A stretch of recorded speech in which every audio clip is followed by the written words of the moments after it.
We are back, finally. Yes. And we're talking with Lily Tomlin. We have David Jansen, Natalie Cole, and Irwin Shaw, who wrote Night Works. What were we talking? We mentioned, I'm sorry, I have to owe you an apology. After we went through the whole date of your concert at the Dorothy Chandler Pavilion. Yes. It is not December the 18th. It is December the 19th. Oh. So after, well, Ed kept saying 2 weeks or a week from this Thursday. I said a week from next Thursday. Well, I'll just 2 weeks from Friday. show up down there anyway. If show up the We'll all be 18th, there and the if people 18th, show and we'll up, wait. do 2 shows. I'll be outside on the sidewalk. Right. So December the 19th. How long, do you like to do the live concerts where you have the freedom and you're not restricted? Not from the material you do on television. I like them quite a lot, yes. But lately I've been using video in my concert and using a big 11 by 14 foot rear projection screen, which is a lot to say. Yeah.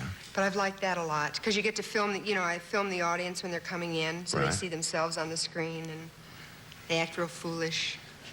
Why is that when people, grown people... I'm foolish. I meant that positively. But I know what you mean. But 'Cause I grown think- people still do that if you turn a movie camera on an adult. Kids, you expect it. But turn it on a grown-up person, you know, and they go... and you become a simpering idiot. Did you ever notice that? Well, I've seen them do it. I always like it. You like to get in front of the I camera. like people to act foolish. Did you always like to perform as a kid? Were you the ones in the school play that got up and they said, who's going to be in the school play? You volunteered? No, I was usually absent quite a bit. Why's that? Well, if my hair wasn't looking right, I didn't want to go to school. In fact, I felt a little guilty just then because I could have said a line that I've used, and the line is, I would stay out of school 12, 13 days if my hair didn't turn out right. And I would, literally. I just wouldn't go to school. You know, you just get up and your hair just, especially in the 50s, your hair had to come out extremely attractively. Yeah. Hair was really important. Did you, what were those, that was the big fad when you were going to school? Hair? Hair? Yeah. Oh, good, but neat hair, you know? I mean, hair had to be just so. Don't you remember people hold their necks real stiff? So their hair wouldn't drag on their collar. If their hair would drag here and they would get out of place. And the guys had the pomade and everything had to be laid back. Hair had to be really just so. Yeah. I mean, that would be the way you could criticize someone the most. Put down their hair. You could say your hair looks pukey. Or something. It's a good put down, not too tasteful. esoteric, but it's a good put down. Who's the one I was looking at this one over here? You said this is a new character you've been doing on specials. Oh, Sister Boogie Woman. Oh, Sister Boogie Woman, yeah. She's kind of like an evangelist for old people. And I'll try to do her sitting down, but she's kind of, we'd have to kind of get into her. Well, I have to stand up for Kind a of an minute, elderly maybe. Catherine Kuhlman, you mean, for old people? Well, kind of, except she's sort of, I'm sorry, write that down. She kind of, she preaches cheap thrills for old people.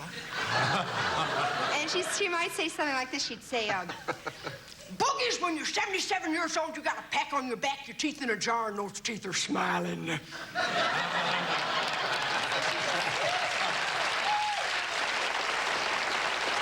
She's just real upbeat, you know? Yeah. I mean, she's just real great because she just preaches what she does. Like, in fact, I'm just remembering something. She says, like, she reads a letter. She says, it's hard for me to do something out of context, but I'll try. Let's see. She'll say, now tonight's letter, picked at random, says, Dear Sister, I'm writing to you from a nursing home about 10 miles outside Bull's Gap. I will not mention the woman's name in case the nursing home authorities are spying on us. She continues, my problem's twofold. Remember, I'm the one wrote you complaining about them always serving Jell-O here. You told me to start a riot, but I can't. Seems most everyone here likes Jell-O. My second problem's more serious. I'm in love with a gentleman who lives down the hall. This time, sister, it is a real thing. We want very much to get it on, but we can't. Because they won't let us close the door around here. Can you throw any light on the subject, a loyal listener, dear listener? I believe that Jell-O's gone to your brain.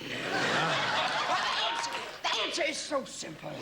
Do it with the door open. Do it with the door open.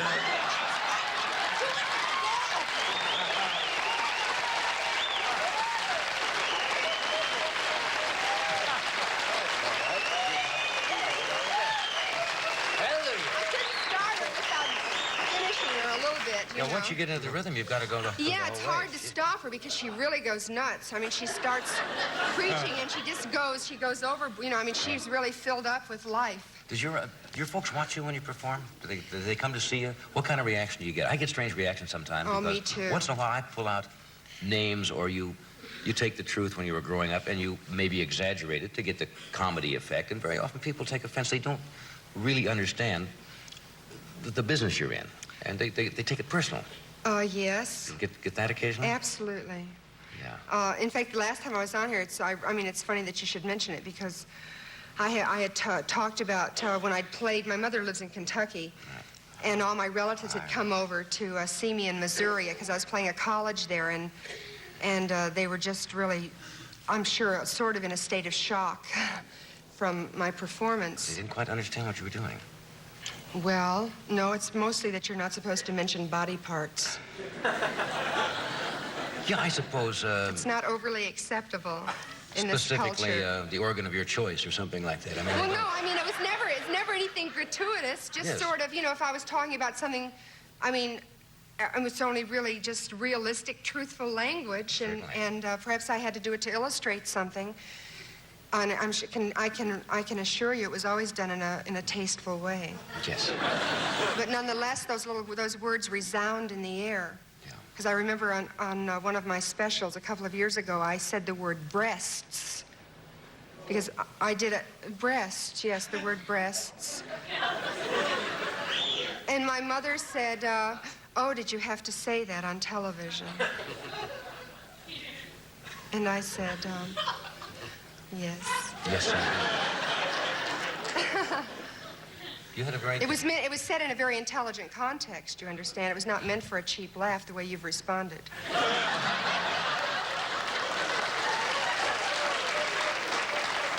We have a rather cheap audience. We get one we can get at this time of night. Did you have a conservative upbringing? Would you call it conservative? Oh, no, I had a great upbringing because my mother and father both Southern. My father went to Detroit to work in the factories, and so they went up, and there's just something great about not having a middle-class upbringing. All my mother and daddy ever wanted was that my brother and I shouldn't get into trouble. And I suppose that meant that my brother shouldn't get arrested and I shouldn't get pregnant. Did either of those things happen? No, neither has happened. See, that's wonderful. See how well they brought us up? Yes, they did. Were your folks funny? When I say my funny... brother did get arrested once, but it was an accident. And he stood all night in jail. He refused to sit down. I'm sorry. I just Sounds thought like the of old that. joke going to the electric chair. Don't sit down. What was your brother arrested for now that the subject is He all was, done? to be quite truthful, it won't make a good story for television. Oh, I'm sorry. But he was traveling in Detroit. He was riding in a black neighborhood with a black friend who was a woman. And because he was a rather youngish white fellow, they That's stopped set them. off a little. Yes. Yeah. And they not only took my brother to the jail, but they put his friend out on the street. I mean, they just set her out on the street and locked up the car and so on. Oh. Which is a comment on something. Yeah, I'm sorry. Didn't know. Well, I did what I was getting into there. Well, I had to tell the story. Oh, it's That's right. nothing. It's just merely a matter that happened. Yeah.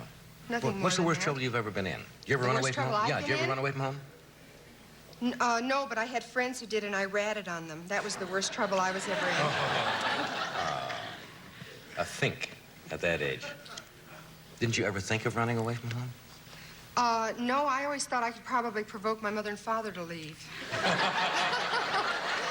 I always got as far as collecting your belongings, a canteen. Writing the note. The writing the note, I'm leaving. But my folks were no. my folks were shrewd. They said, have a nice trip and be careful. Now you've got no, you got to have a little way out somewhere. You get yourself in the corner. I had no shame. I was never humiliated by being a fool. Yeah. I would threaten to leave or threaten to do anything, and then I'd show right up for supper. Oh. It didn't matter. I carried my bluff through. No, I had no dignity whatsoever. Oh, they had a like map this. out. They had luggage. They had care of that. Let me do this, and we'll come right back. We have a short break here. Stay where you are.